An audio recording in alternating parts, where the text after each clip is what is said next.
Assalamualaikum warahmatullahi wabarakatuh.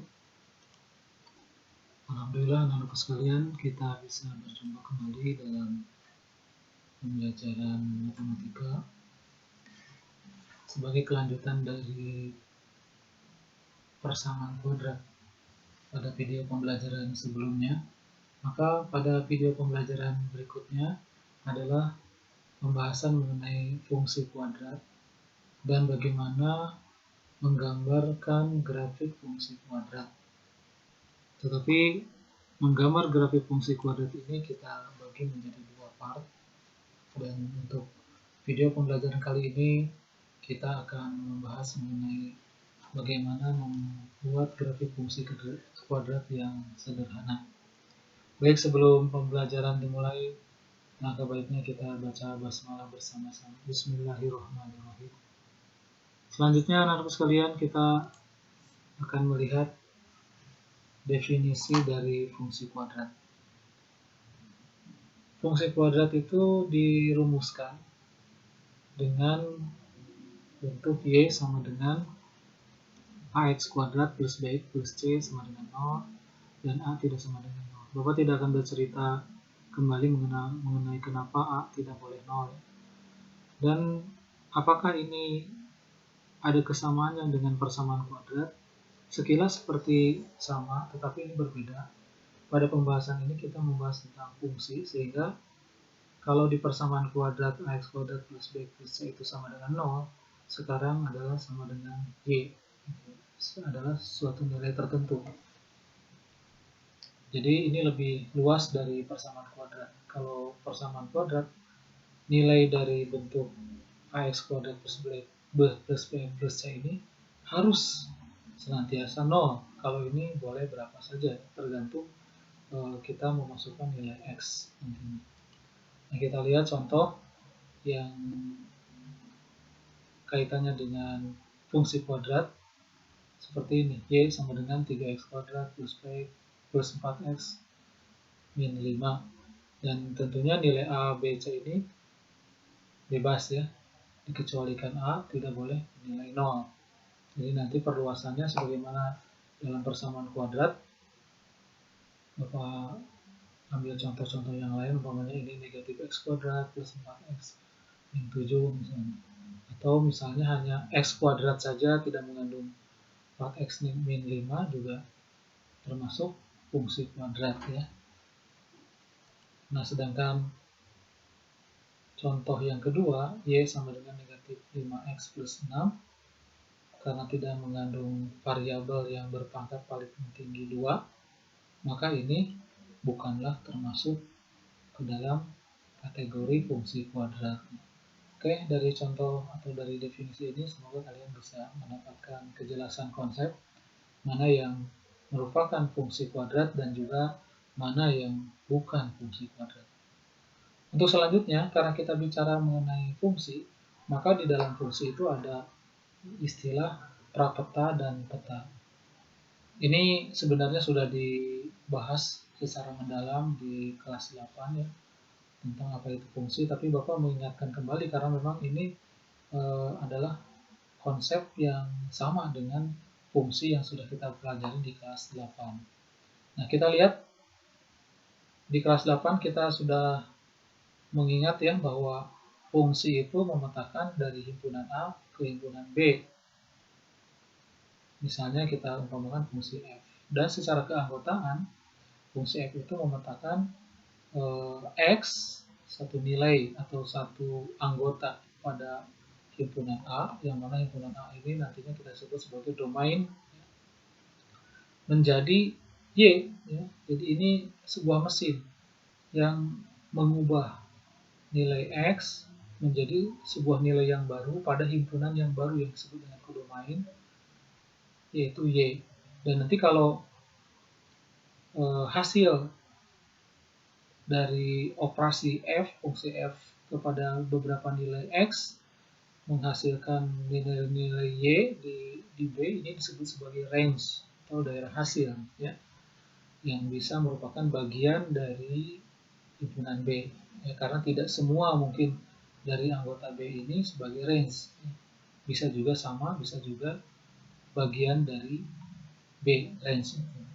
Nah, maka kenyataan ataupun fakta yang terjadi ini dituliskan dalam notasi matematika seperti ini, F titik 2 X tanda panah Y. Ini kita baca fungsi F memetakan X ke Y.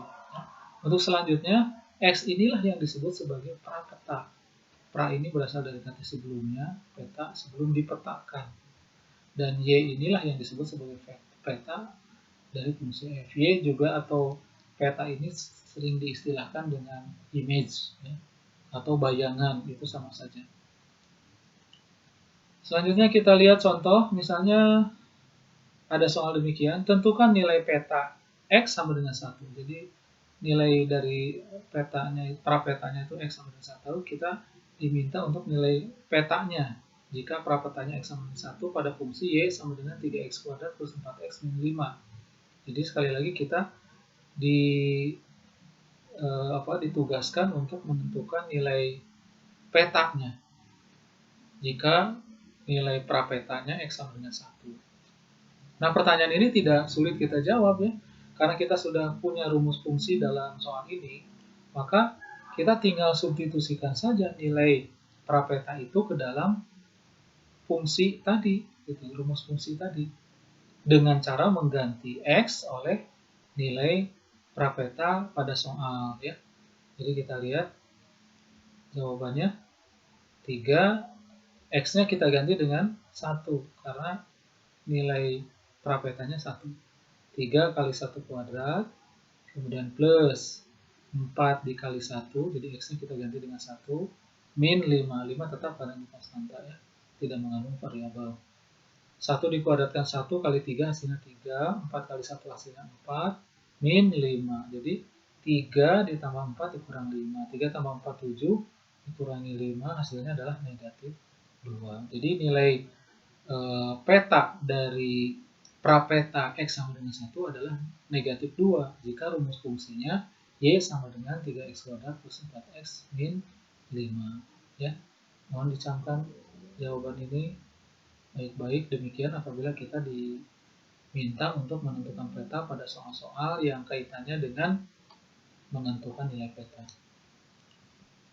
Nah, ini ada konsep berikutnya, yaitu menggambarkan pasangan X, Y pada sistem koordinat kartesius. Jadi, setiap pasangan X atau prapeta dengan petanya, dan selanjutnya dalam istilah sistem koordinat disebut absis untuk X dan ordinat untuk Y, itu ada keterkaitan ya, pasangan X ini dengan sistem koordinat kartesius. Artinya, pasangan X, Y ini bisa digambarkan di dalam sistem koordinat kartesius. Nah, pada contoh sebelumnya tadi kita sudah menghitung Y-nya nilainya negatif 2 jika nilai prapetanya sama dengan 1. Sehingga kalau dinyatakan dalam pasangan terurut adalah menjadi 1, negatif 2. Awas jangan tertukar karena pasangan dalam sistem koordinat kartesius itu adalah X dengan Y, X, Y. Tidak boleh kita tukar posisinya. Namanya sudah pasangan terurut, berarti harus benar-benar terurut mana yang di depan dan mana yang di belakang, gitu ya. Mana pasangan ke-1 dan mana pasangan kedua. Mana unsur ke-1 dan mana unsur kedua. Itu harus jelas, tidak boleh tertukar. Artinya kalau kita punya 1,2 dengan 1, negatif 2 dengan negatif 2,1 ini beda artinya. Ya. Nah, karena ditetapkan pasangan terurut itu harus dimulai dari prapeta, maka menjadi begini 1, negatif 2 ya. Dan ini dapat digambarkan pada sistem koordinat kartesius. Untuk menggambarkan sistem koordinat kartesius, maka kita memerlukan sebenarnya kalau gambarnya ingin bagus, yaitu kertas berpetak ya, seperti yang kita miliki seperti ini. Nah, lalu kita gambarkan sistem koordinat kartesiusnya untuk soal ini. Ya, ini kita sediakan 2 buah sumbu, yakni sumbu mendatar seperti ini yang disebut dengan sumbu X, kemudian sumbu vertikal yang disebut dengan sumbu Y. Ya. Kemudian angka pada prapeta ini terletak pada sumbu X. Karena ini X sama dengan hanya 1, maka kita siapkan angka 1. Oh ya, ketentuan untuk membuat sistem koordinat kartesius ini adalah setelah kita menggambarkan salib sumbu, maka untuk perpotongan antara sumbu mendatar dengan sumbu vertikal itu adalah angka 0. Ke sebelah kanan adalah bilangan bulat positif ya, atau dimulai dari angka 1, 2, 3, 4 dan seterusnya. Sedangkan untuk ke kiri, ke arah kiri ini bilangan bulat negatif atau negatif 1, negatif 2, negatif 3 dan seterusnya. Sedangkan untuk ke atas bilangan bulat positif 1, 2, 3 dan seterusnya. Untuk ke bawah bilangan bulat negatif, negatif 1, negatif 2, negatif 3 dan seterusnya. Sehingga kita dapatkan angka 1 itu di sini kalau posisinya sebagai prapeta, dan negatif 2 itu di sumbu Y. Dan tadi Bapak katakan bahwa bila bertanda negatif, maka dari 0 ini ke bawah, ya, arahnya ke bawah. Dan kita lihat pada skala ini negatif 1, kemudian di sini negatif 2. Lalu bagaimana menggambarkan pasangan tersebut 1, negatif 2 atau titik nantinya akan dinyatakan sebuah titik. Di mana titik 1, negatif 2 ini? Nah, caranya begini. Dari 1 kita tarik supaya ada pertemuan dengan negatif 2 yang diperoleh sebuah titik.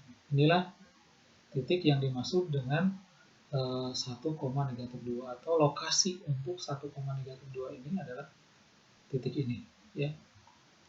Oke, selanjutnya kita akan lihat penggabungan antara konsep fungsi kuadrat dengan bagaimana menggambarkannya pada sistem koordinat kartesius dengan soal seperti ini. Nah, diketahui fungsi kuadrat Y sama dengan X kuadrat.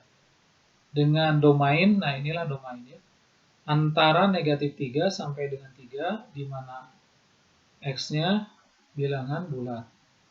Berarti kalau begitu nilai X-nya berapa? Ya, negatif 3, negatif 2, negatif 1, 0, ya, 1, 2, sampai dengan 3. Itu ya, kita ingat-ingat. Berarti bilangannya ada 7 ya, dari mulai negatif 3 sampai dengan 3. Karena ini termasuk anggota bilangan bulat. Nah, supaya memudahkan, soal ini memerintahkan kita untuk buat tabelnya. Setelah kita buat tabelnya, lalu gambarkan pada sistem koordinat kartesius. Baik, kita jawab. Karena tadi diminta untuk membuatkan tabel, maka kita siapkan tabel seperti ini. Kita siapkan tabelnya. Untuk prapeta, kita siapkan dari negatif 3, negatif 2, 1, negatif 1, 0, 1, 2, 3. Ya, sesuai dengan domain yang tadi terdapat dalam soal. Nah, tinggal kita mengisi tabel ini dengan cara menghitung sebagaimana soal pertama tadi. Misalnya untuk space ini, bagaimana kita hitung? Nah, karena fungsinya adalah X kuadrat, ya, untuk soal ini, maka negatif 3 ini kita substitusikan atau kita gantikan kepada X, sehingga menjadi Y sama dengan negatif 3 dikuadratkan. Dan hasilnya 9. Maka nilai 9 ini kita isikan ke sini. Sehingga untuk yang pertama ini kita dapatkan ya angka 9 di space yang pertama ini ya. Nah, selanjutnya kita isi seperti ini, akhirnya lengkaplah tabel ini. Negatif 2 dikuadratkan, jelas 4. Negatif 1 dikuadratkan, jelas 1. 0 dikuadratkan, 0. 1 dikuadratkan 1, 2 dikuadratkan 4, dan 3 dikuadratkan 9. Ya. Barulah kita siapkan ya salib sumbu seperti ini, sistem koordinat kartesiusnya. Dan kita harus jeli dalam menggambarkan sistem koordinat kartesius ini. Jangan kita gambarkan angka yang sekiranya tidak diperlukan.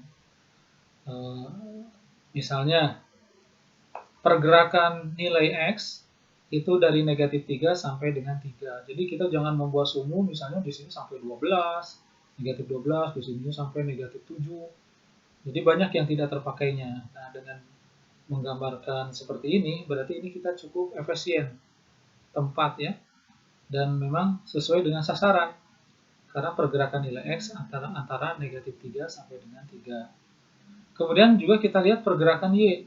Pergerakan Y ini yang terendah ada di 0 dan yang tertingginya 9, baik ke bawah maupun ke atas ini 9, sehingga Bapak menyiapkan dari 0 sampai dengan 9. Itu saja yang kita siapkan. Tidak kita siapkan yang negatif karena memang di dalam Y tidak ada bilangan negatif. Nah, ini yang dimaksud dengan menggambar secara efisien. Kemudian kita gambarkan titik-titiknya. Coba lihat, ini kita lihat proses penggambaran titiknya. Ini negatif 3,9 ya. Kemudian yang ini negatif 2,4, yang ini negatif 1,1, yang ini 0,0, yang ini 1,1, ini 2,4, yang ini 3,9. Yang terakhir. Jadi semuanya menghasilkan pasangan terurut. Ini negatif 0,9, negatif 2,4, negatif 1,1, 0,0, 1,1, 2,4, dan 3,9. Masing-masing pasangan terurut itu kita buat noktah atau titiknya pada sistem koordinat kartesius. Ini ada berapa titik ini? Ada 7 titik. 1, 2, 3, 4, 5, 6, 7 titik. Selesai sudah proses menyelesaikan soal seperti yang tadi diminta dalam soal, yaitu pertama melengkapi grafik, melengkapi tabel, kemudian menggambarkan grafik. Hanya Bapak ingin bicara sedikit. Seandainya X-nya itu, X dan Y-nya bukan pada bilangan bulat. Umpamanya dalam soal, X dan Y-nya adalah bilangan real. Maka kalian tidak cukup menggambarkan hanya grafik seperti ini saja. Tetapi seandainya di dalam soal itu tadi anggota bilangan real, maka harus digambarkan kontinu. Artinya kita hubungkan titik-titik itu.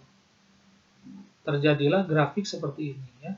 Dan grafik ini sangat populer, disebut sebagai grafik parabola karena memang bentuknya mirip seperti parabola.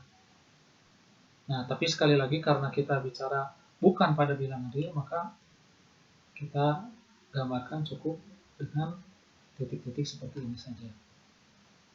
Baiklah, anak-anakku sekalian, mungkin itu saja yang bisa Bapak sampaikan pada video pembelajaran kali ini. Lumayan pendek durasi video ini. Simak baik-baik, download, kemudian diulang-ulang seandainya kita tidak paham dengan konsep ini, sehingga kita bisa mengerjakan beberapa persoalan yang kaitannya dengan fungsi kuadrat dan grafik fungsi kuadrat. Itu saja mungkin yang bisa Bapak sampaikan. Terima kasih. Assalamualaikum warahmatullahi wabarakatuh.